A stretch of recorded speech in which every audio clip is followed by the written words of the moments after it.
back. Another episode, another vibe. Y'all ready?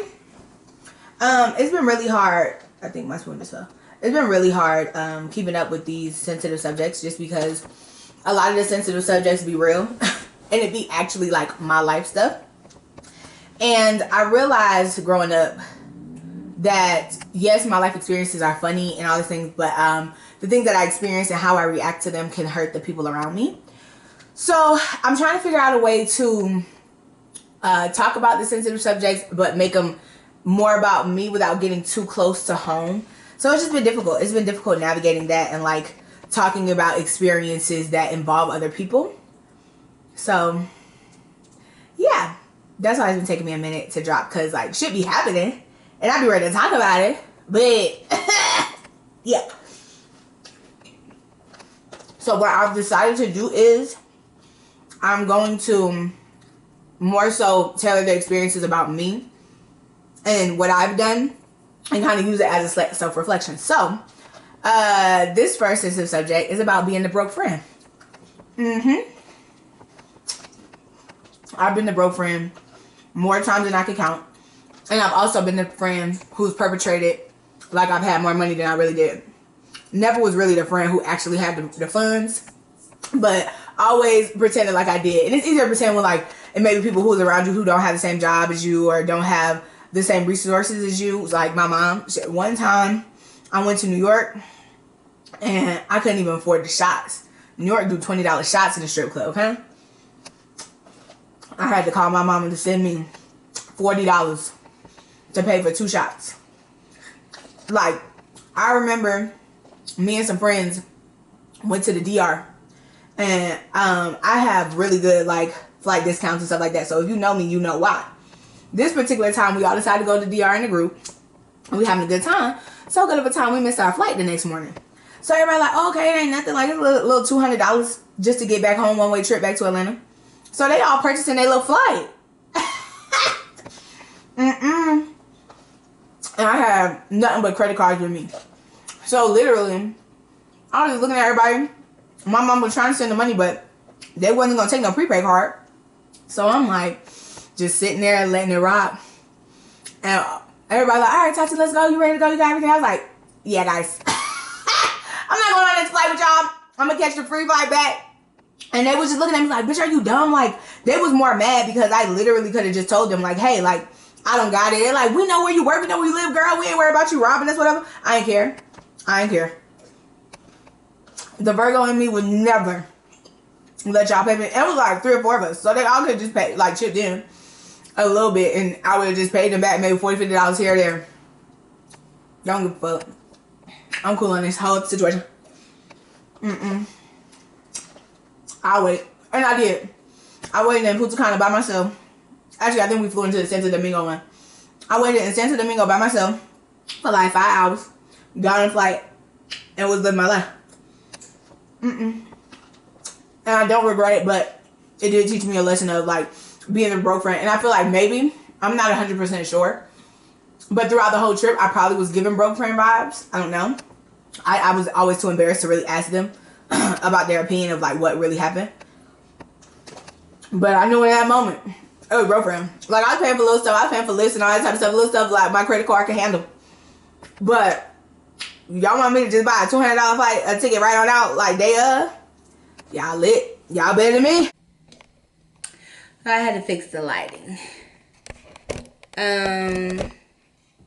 We're gonna keep going with the list.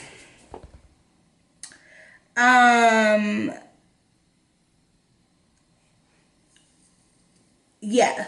So, I think also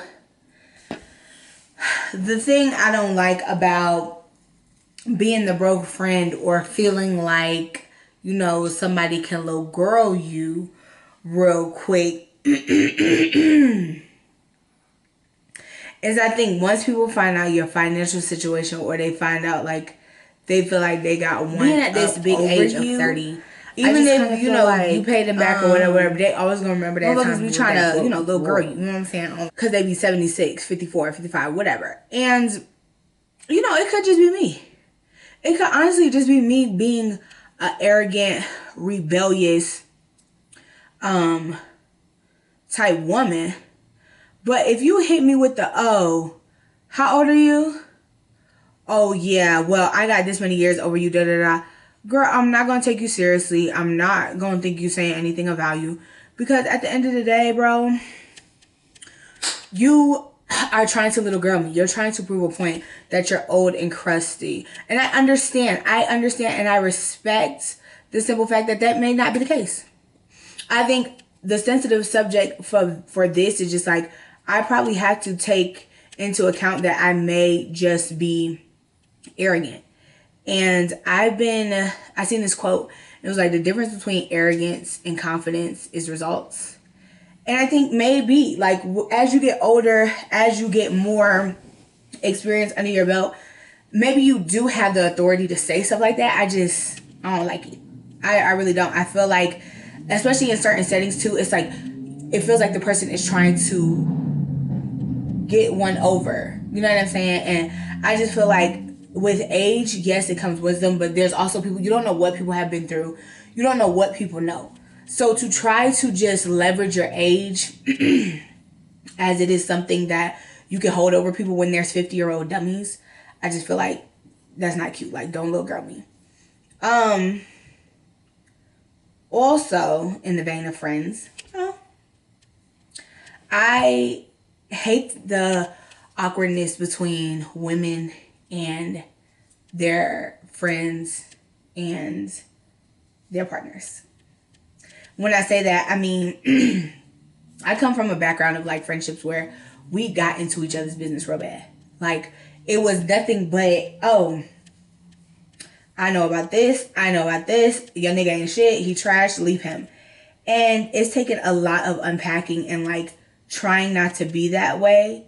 And it's honestly the hardest thing I've ever had to do in my life.